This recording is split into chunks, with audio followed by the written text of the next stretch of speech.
Yun, magandang araw po sa inyo lahat. Welcome po sa Makapili TV. Ito, rekta na po tayo. Dahil naglabas po ng panibagong video itong si Saldico at talagang idinidiin niya si Ferdinand Marcos Jr. at si Martin Romualdez na ang mga mastermind ng maanumalyang flood control at mga ghost project ng DPWH. So ito, pag-usapan na po natin, pero siyempre bago ang lahat, kung hindi ka pa nakasubscribe sa Makapili TV, baka pwede naman pakipindot po muna yung subscribe button at the same time, palike na rin po ng video, wala naman pong bayad dyan, kaya pindot na. So ito, panoorin po natin. Tuloy-tuloy na talaga ang video ni Saldico at ito, dinitalye na niya kung paano siya magbigay ng pera. Grabe, Gago! Hindi kasi mga kababayan, matindi ho itong revelasyon nito, talagang detalyado.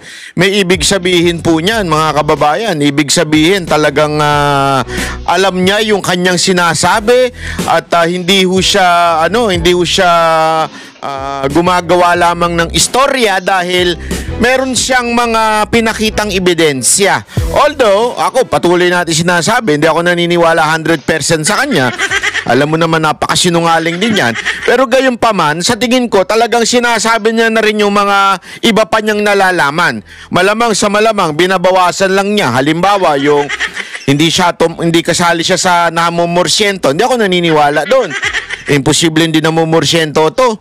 Itsura pa lang Di ba? Imposible hindi namumorsyento ito. Ako, sa tingin ko talaga, kasama ho siya dyan sa mga sindikato na yan.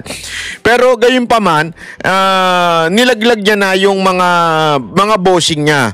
Di ba? Siyempre, hindi nga naman siya yung pinakamalaking kinikita, yung bossing niya. Kaya nilaglag na rin niya. At eto nga, detalyado na yung kanyang sinabi. At naku, napakaraming reaksyon. At mismong si Marcos nag-react. Ho dito kay Saldico. Yan ang ating papanoorin unya-unya. Pero bago yan, syempre, panoorin na muna natin yung mismong detalye ng akusasyon ni Saldico. Okay, detalye na natin. Ako po.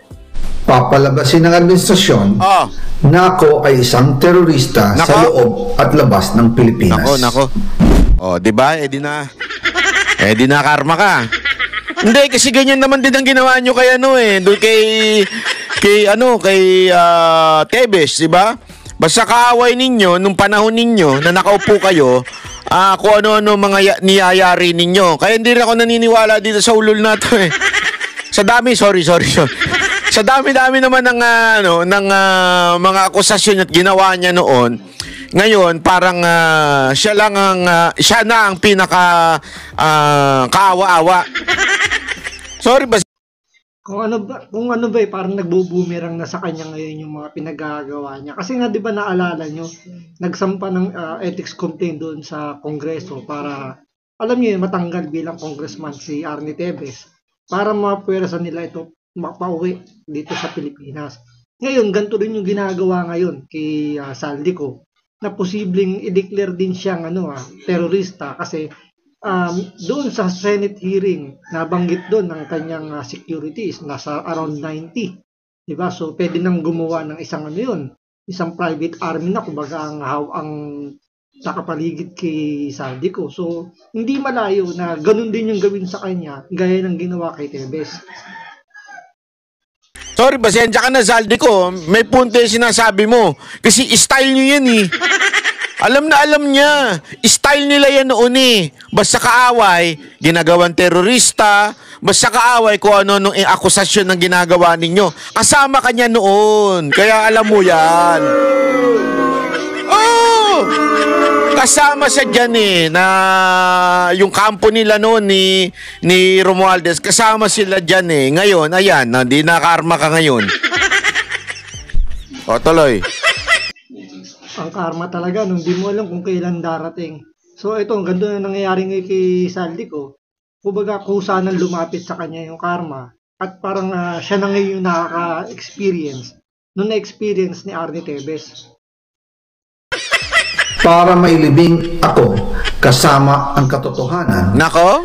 Kahit saan man ako pumunta. Nako po? Sinabi na agad sa akin ni Speaker Romualdez na kailangan ko makapag-deliver ng 2 billion pesos kada buwan. Nako? para sa pagdi-deliver ng malem. Grabe, no? 2 billion, ha? Imagine niyo yun. That's a thousands of millions. Ang isang billion ay 1,000 million. Ganong katindi yun. So, dagdagan mo ng 1,0,0,0,0. Hindi lang yung 3 zero. Ano yun? Anim. O siyam ata na zero yun. Tama. Ganong katindi ho yun. Maletang pera. At take note, every month yun. So, since na naupo si Bongbong Marcos, 3 years na. So, sa loob ng isang taon, merong 12 buwan. So, 2 billion times 12. So, magkano yun? Up to the present. So, lumalabas na 2 billion times 36 months. Kung kung consistent yung 2 billion per month, so, ganun na kalaki ang perang nanakaw sa Pilipinas. Pero, si Bongbong Marcos, napakalinis pa rin at wala siyang kinalaman sa nangyayaring nakawan sa gobyerno. Pera patungo sa bahay ni Speaker. Ang sinabi mismo ni Speaker Martin sa akin, nahati sila ni Pangulong Marcos sa perang yon. Yung, tig 1 bilyon. Kung dati usapan manok, 1 manok, 2 manok, ito hindi.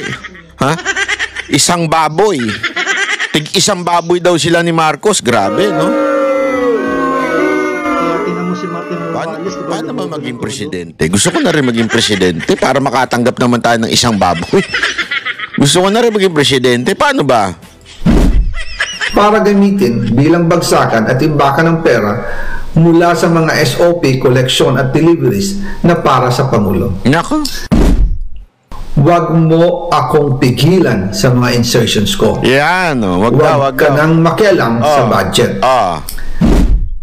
Ang gusto niya ng 50 billion pesos na insertion. Ngunit ang sagot ng Pangulo, humingi ka ng bago or dagdag na insertions. Nako po. Ayan na. Nako, parto na naman. Magandang araw po sa inyong lahat. Bago ko ipagpatuloy ang aking paliwanag, nais ko munang magpasalamat sa inyo.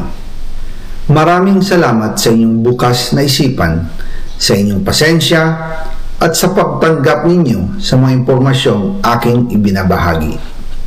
Alam kong... Pero in fairness, press looking siya ngayon, kumpara dun sa dati, ngarag na ngarag siya.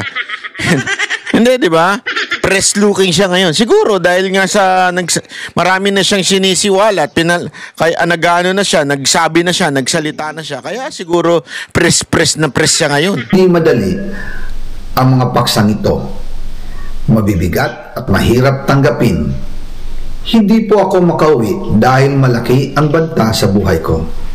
Ngayon naman ay meron kaming natanggap na balita. Papalabasin ng administrasyon na ako ay isang terorista sa loob at labas ng Pilipinas. Para mailibing ako kasama ang katotohanan kahit saan man ako pumunta. Pero mahalagang malaman ng taong bayan ang katotohanan. Muli, taos-puso akong nagpapasalamat sa inyong pakikinig. Una po sa lahat, sinasabi ng ICI at ni Henry Alcantara na 21 billion pesos daw ang napunta sa akin. Hindi po totoo yun. Wala akong natanggap ng ganyang halaga. Parang hindi naman. Ang totoo, mula 2022 hanggang 2025, ang kabuuang pera na dumaan sa akin para ibigay kay Pangulong Bongbong Marcos at kay dating Speaker Martin Romualdez ay... So, ibig sabihin, ganong kagahaman yung dalawang magpinsan kung hindi malang naambunan dito si Saldico. Isipin nyo, 26 billion, hindi malang siya binigyan. Kung totoo yung sinasabi ni Saldico, ganong kagahaman yung magpinsan. Ay umabot sa 56 billion pesos at hiwalay pa dyan ang 100 billion pesos insertion ng Pangulo sa 2025 budget. Pati na rin ang 97 billion pesos na control insertion na inilagay sa NEP ng 2026 national budget. Balikan natin kung paano ito nagsimula. Ayan. Noong 2022, kakaupo ko pa lang bilang chairman ng House Committee on Appropriations, Sinabi na agad sa akin ni Speaker Romualdez na kailangan ko makapag-deliver ng 2 billion pesos kada buwan. Makalipas ang ilang araw, tumawag sa akin si Yusek Bernardo. Sabi niya, kailangan ng tulong ng Bulacan sa problema nila sa baha. Pinapunta niya sa opisina ko sa Kongreso si DPWH District Engineer Henry Alcantara. Sa naging meeting namin ni Alcantara, siya mismo ang nag-offer kung paano ang hatian sa mga proyekto ng DPWH. 22% para kay Speaker Romualdez, 2% para kay Yusek Bernardo, Nako. at 1% para sa kanya. Nako. Doon po nagsimula ang tinatawag nilang deliveries. Nako po. Ang sistema po ay ganito. Ano yan? Ang Paano? mga tao ni Henry Alcantara ay nakikipag-ugnayan sa mga tao ko na sina Paul Estrada at Mark Tiksay.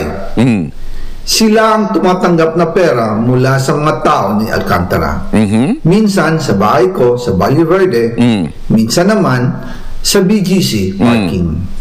Pagkatapos nilang makuha ang Saan yan? Puntahan ko yan. Saan yan? Saan yan? Hold upin ko yan. Sa BGC daw.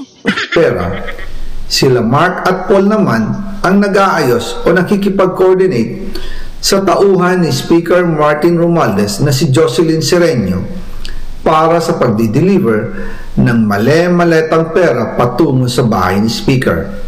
Una, sa North Forbes Park sa McKinley Drive at nang lumipat siya sa number 14 Nara Street, South Forbes Park. Nako. Gusto ko pong linawin, hindi ako nakikialam sa mismong proseso ng paghatid. Dumaan lang po sa akin ang pera na agad dinideliver kay Speaker Romualdez. Ako lang po ang nagko-confirm sa text kay Speaker kapag nadala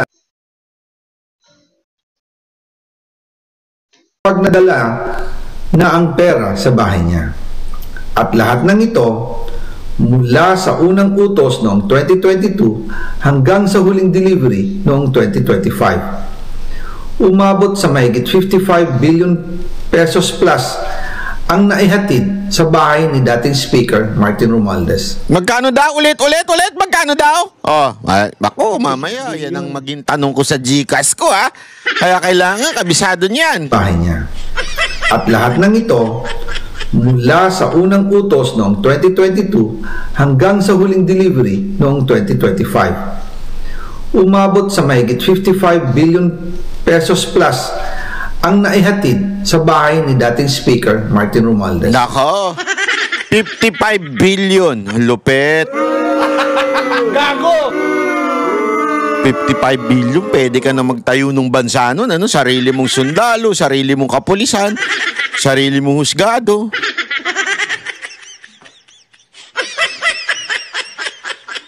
Parang ano yan, parang yun ang nangyayari ngayon, ha? Madalas hindi nabubuo ang hinihinging 2 billion pesos bawat buwan ni Speaker. Kaya iyan ang final total. Ang sinabi mismo ni Speaker, hindi daw nabubuo yung 2 billion kasi baka mamaya i-compute na naman yan ni Auntie Claire. Sasabihin niya, sinabi ng 2 billion kada taon mula 2022 hanggang 2025. Bakit sinabi niyang 55 lang? Kulang yan. Pag gano'n, fake news siya, wala resibo. Gaganon-ganon, parang sinabi dito, ha, Auntie Claire, malinaw, sinabi. Minsan hindi daw nabubuo. Okay, hindi nabubuo yung 2 billion. Kasi may mga project na para siguro doon sa mga congressman, halimbawa doon sa mga manghuhuli kay Pangulong Duterte, bibigyan yun, syempre. Ilang billion din yun. Yung para i-kidnapin si Pangulong Duterte, tapos siguro para i-push yung impeachment. Kaya hindi nabubuo siguro yung 2 billion. Di ba? Tarantado lang, no? Sir Martin sa akin, nahati sila ni Pangulong Marcos sa perang yon. Hati daw sila doon sa 55 billion. Hindi naman pala. Diba? Tibay ng panga ni Bongbong Marcos. Kung totoo yung sinasabi ni Saldi ko, hati sila ni Martin Romualdez sa ganung kalaking halaga, 55 or 56 billion pesos. Paghahatian lang ng magpinsan. Ang tibay ng panga ni Bongbong Marcos. hindi naman pala malaki, Banat Bay. Hindi naman malaki. 25 lang, billion lang ang nakinita na. Ang lupit, ano? Ang listahan ng mga deliveries na ito, kung kailan, magkano, at saan dinala, ilalabas ko po kasabay ng video na ito. Nako, ayan na.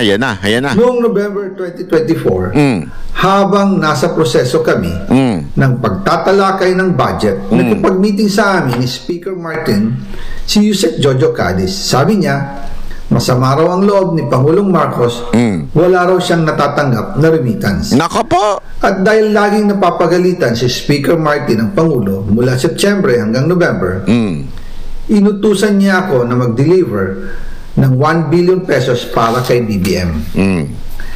Ayon pa kay Yusek Jojo, nang ipaalam niya ito sa Pangulo, ano nangyari? Ang utos sa kanya ng Pangulo ay mag-ingat at siguraduhin si Yusek Jojo lang ang maghahatid. Nako. Ang instruction po sa akin ni dating Speaker Martin Romualdez ay dalhin sa number 30 Tamarin Street, South Forbes Park at ibigay kay Yusek Jojo Cadiz dahil ito raw ang drop-off point na malapit sa bahay ng Pangulo. Nako. Sinabi rin po sa akin Speaker Martin Romualdez na si PBBM ang nag-utos sa kanya na bilhin ang bahay sa number 30 Tamarin Street para gamitin bilang bagsakan at imbakan ng pera mula sa mga SOP, koleksyon at deliveries na para sa Pangulo. Noong December 2, 2024, personal kong i-deliver ang 200 million kay Yusek Jojo Cadiz sa number 30 Tamarin Street, South Forbes Park. Ayon sa kanya, dadalhin daw niya ito sa bahay ng Pangulo sa number 41 Nara Street, South Forbes Park. Nako, patay tayo. Kasunod nito, noong December 5, 2024, muli akong nag-deliver ng 800 million sa parehong address at Yusek Jojo Cadiz pa rin ang tumanggap. Nako.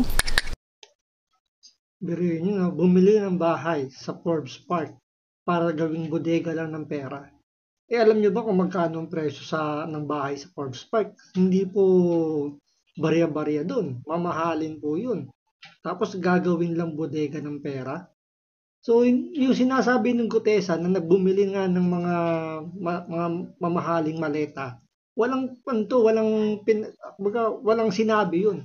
Dito, bahay mismo ang binili sa Forbes Park para gawing bodega. Grabe, tibay ng panga. Sabi niya, iyon naman ay dadalhin sa bagong bahay ng Pangulo sa South Forbes Park. Sa kabuuan, 1 billion pesos ang personal kong naihatid. Ako mismo ang nagbigay ng pera, kasama ang aking driver at mga tauhan. At lahat ito ay base sa direktang utos ni Speaker Martin Romualdez. Yun. At dyan po nabuo ang kabuuang halagang 56 billion na ipinadala mula 2022 hanggang 2025. Pero kahit na i-deliver na ang 1 billion pesos para kay Pangulong Marcos at kahit na naisama na rin sa 2025 budget ang 100 billion pesos insertion sa pamamagitan ng BICAM Committee, ayon mismo sa utos ng Pangulo, nagagalit pa rin daw si BBM. Bakit? Naku po, abangan ng part 2. Grabe, bakit kaya nagagalit si BBM? Kasi siguro naliliitan. Paano namin mababawi yung nawala sa amin, yung kinuha ng mga Aquino sa amin noon? Paano namin babawiin yan? So, you mean to say, Banat Bay, kaya pala tumakbong presidente itong si Bongbong Marcos, para lang bawiin yung mga nawala sa kanila nung nawala na yung sinipa sila dito sa Pilipinas.